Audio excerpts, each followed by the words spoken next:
તો ક્યાં આ ગાંધીવાદી મૂલ્યો સચવાયા છે, ક્યાં આ બધું થઈ રહ્યું છે જે તમે વાતો કરી? પરિણામ તો કંઈ મળતું નથી, પરિણામ તો કંઈ વિપરીત મળે છે. તો એવું જરૂરી નથી કે કાલે ને કાલે પરિણામ મળી જશે, કદાચ 2-3 પેઢી જતી રહેશે. તો કદાચ એટલે જ લોકો શોર્ટકટ અપનાવતા હશે કે ભાઈ આ રાસ્તે તો અમને તો તાત્કાલિક તો કંઈ મળવાનું નથી અને આવતા જન્મે કંઈ હું પૃથ્વી ઉપર આવું ના આવું. એટલે જે પેલો વિશ્વગુરુનો સાચો કોન્સેપ્ટ છે ને એ ગાંધીનો હતો કે વિશ્વગુરુ ભારત છે પણ એ ગાંધી વિચારતી છે કે તમે બીજા દેશમાં જઈને ત્યાંના લોકોની લીડરશિપ કરી અને ત્યાંના લોકોને આઝાદી અપાવી શકો. એ ગાંધીને નહીં સ્વીકારે તો આ દુનિયા વિનાશ તરફ જતી રહેશે. પણ એ અહિંસક રીતે જો આંદોલન ચાલુ રહે અને 20-25-50 દિવસ સુધી, મહિનાઓ સુધી લોકો ત્યાં બેસી રહે, જેમ ખેડૂત આંદોલનમાં વર્ષ સુધી બેસી રહે અહિંસક રીતે, તો લોકો બેસી રહે તો એનાથી બીજા જનમાનસ ઉપર, આખા દેશના જનમાનસ ઉપર જે અસર થશે એમાં ગાંધી વધારે મજબૂત થશે, ગાંધી વિચારધારા વધારે મજબૂત થશે. નમસ્કાર, ક્રાંતિ માર્ગથી હું વિમિત કુમાર. સાથીઓ, આજે ગાંધી જયંતિ છે અને આજે આપણી સાથે ગાંધીવાદી મહેમાન આવ્યા છે. એમની પાસે આપણે જાણવાની કોશિશ કરીશું કે શું આજે પણ ગાંધીવાદી વિચારો આજના યુવાનોની અંદર અને આજના ભારતની અંદર જીવતા છે કે પછી 1948માં જ્યારે નાથુરામ ગોડસે ગાંધીની હત્યા કરી હતી એ જ સમયે ગાંધીની સાથે સાથે ગાંધીની વિચારધારા પણ મરી પરવાડી. જી દેવભાઈ દેસાઈ, ક્રાંતિ માર્ગે આપનું સ્વાગત છે. નમસ્તે. શું લાગે છે કે ગાંધીજીના જે અત્યારે વિચારધારા હતી એ આજે પણ આજના યુવાનોની અંદર ને આજના ભારતની અંદર ક્યાંય ને ક્યાંય કારગર છે અથવા જીવતી છે? શું લાગે છે તમને? બિલકુલ જીવતી છે. ગાંધીની વિચારધારા જીવતી છે અને મારું એવું માનવું છે કે વધારે મજબૂત થઈ છે. કારણ કે જેટલી ડિક્ટેટર સરકારો આવી અથવા તો એ પ્રકારના વર્તન કરવાવાળી સરકારો રહી ભૂતકાળમાં પણ અને હાલ પણ, એ સરકારોની સામે જેટલા આંદોલનો થયા છે, એટલે તમે આખા ભારત દેશના જે પણ આંદોલનો છે એ જુઓ તો એ અહિંસાના માર્ગે થતા આંદોલનો છે. એટલે જે અહિંસાનો માર્ગ ગાંધી બતાવીને ગયા એ ખેડૂતો પણ એ જ પ્રકારના અહિંસાના માર્ગે આંદોલન કરે. CA-NRCનું આંદોલન હોય તો પણ ગાંધીના માર્ગે આંદોલન થાય. પર્યાવરણ બચાવવા માટે જો સોનમ વાંગચુક જેવા અત્યારે યાત્રા કરી રહ્યા હોય તો એ પણ ગાંધીના માર્ગે થાય. તો ગાંધીએ જે રસ્તો બતાવ્યો છે ને અહિંસાનો, સત્યનો, એ દુનિયાને સ્વીકારે છૂટકો છે. અત્યારે જે પ્રકારે આખા વિશ્વ યુદ્ધ તરફ જઈ રહ્યું છે અને અમુક દેશો જે સામસામે બાખડી રહ્યા છે, એ ગાંધીને નહીં સ્વીકારે તો આ દુનિયા વિનાશ તરફ જતી રહેશે. એટલે ગાંધીને સ્વીકારવો એનો મતલબ ગાંધીનો વિચાર સ્વીકારો, જે અહિંસાની વાત છે, જે સત્યની વાત છે, જે સિવિલ ડિસઓપિનિયન્સની વાત છે, એ કાસ્ટિઝમ દૂર થાય, કમ્યુનલિઝમ દૂર થાય, આ બધી જે વાતો છે એને જ્યાં સુધી નહીં સ્વીકારીએ ને ત્યાં સુધી એક આપણે આઈડિયલ વિશ્વ અથવા આઈડિયલ દેશ તરફ નહીં જઈ શકીએ.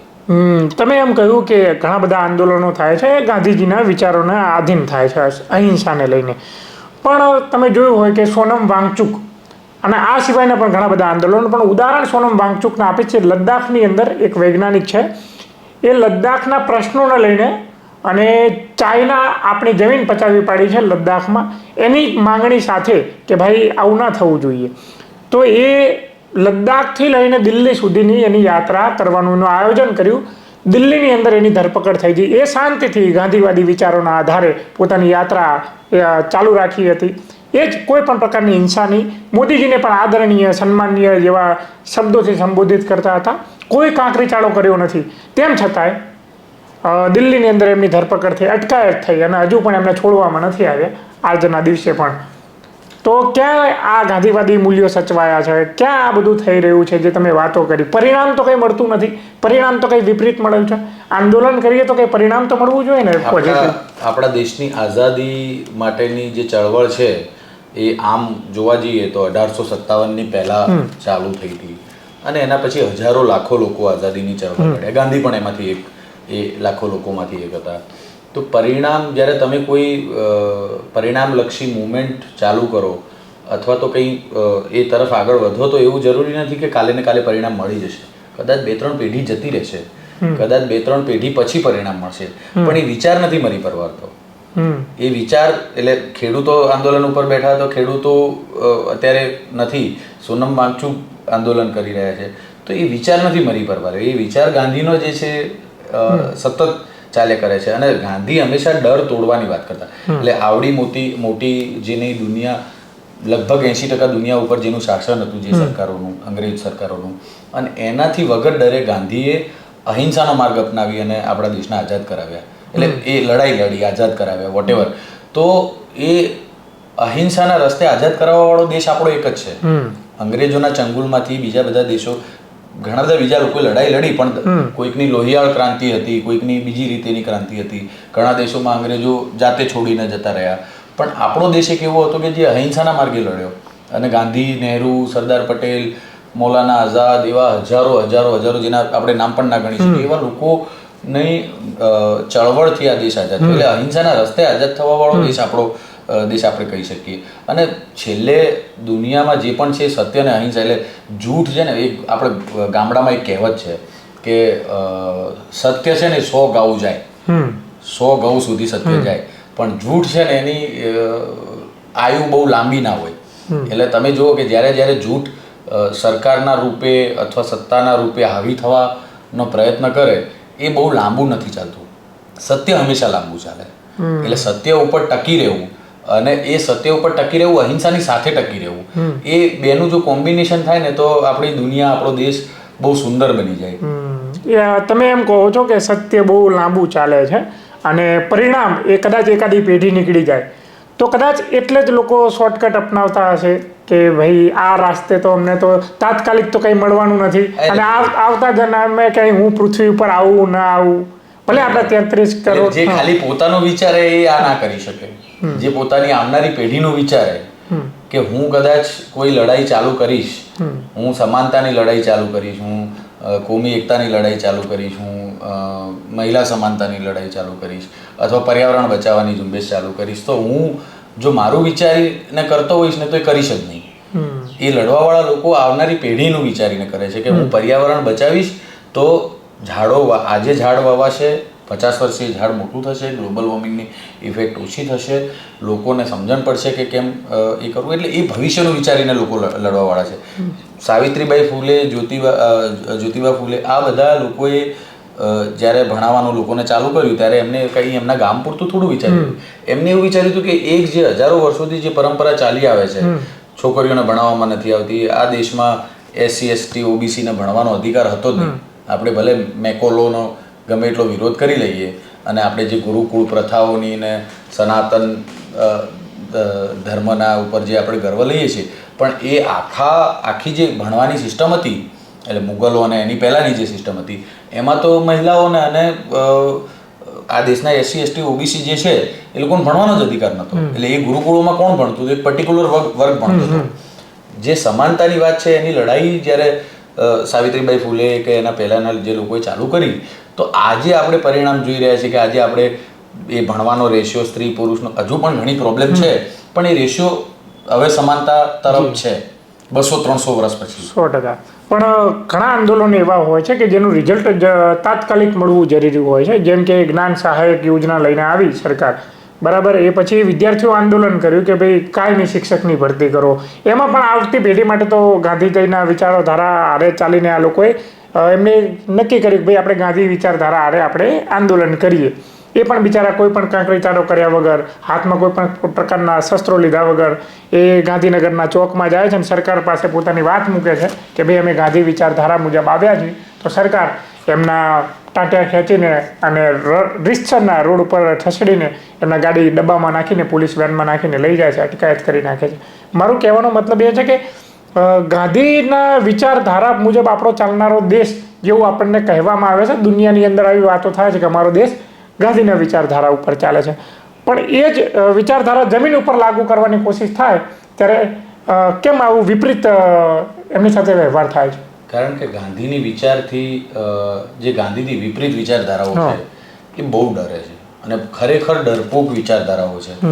એટલે જ્યારે કોઈ બી ગાંધીના માર્ગે આંદોલન કરે, સરકાર કોઈ પણ હોઈ શકે, એ આપણા ગુજરાત રાજ્યમાં ભાજપની સરકાર છે, બીજા રાજ્યોમાં બીજી સરકાર છે, પણ સરકાર છે એ પાવર અને સત્તાનો જે નશો છે એ ગાંધીના માર્ગથી બહુ ડરે છે, અહિંસાના માર્ગથી બહુ ડરે છે. એટલે જ્યારે વિદ્યાર્થીઓ પોતાનું આંદોલન કરતા હોય, દિલ્હીમાં કરતા હોય કે ગુજરાતના ગાંધીનગરમાં કરતા હોય, અને સરકારને ખબર છે કે આ આંદોલનમાં કોઈ હથિયારોનો ઉપયોગ નથી થવાનો, આ આંદોલન કોઈ હિંસક નથી થવાનું, લોકો બેસી રહેવાના છે, ઉપવાસની રીતે કરવાના છે, અહિંસક રીતે કરવાના છે.